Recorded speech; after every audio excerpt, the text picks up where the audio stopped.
तो hello guys, video में स्वागत है आप लोग का। तो गाइस, आज आप लोग को मैं वो करने वाला है कि आप लोग का जो अकाउंट जो प्राइवेट होके रखा है उसको अगर आप लोग पब्लिक करना चाहते हैं तो हमको कमेंट बॉक्स में बताना। उसके बाद क्या बोलते हैं, हम आप लोग से 50 रुपीज़ लेगा। उसके बाद आप लोग का अकाउंट हम पब्लिक करके लेगा गाइस। तो इसलिए क्या बोलते हैं वो करना, वीडियो को मेरा चैनल को सब्सक्राइब करना एंड मेरा इंस्टा चैनल को इंस्टा अकाउंट को फॉलो कर देना। का वाईटी कार्तिक होगा।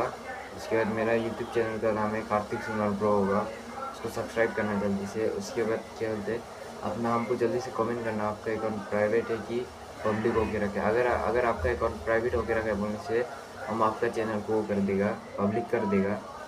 उसका लिए थोड़ा वो लेगा, पैसा ऐसे लेगा।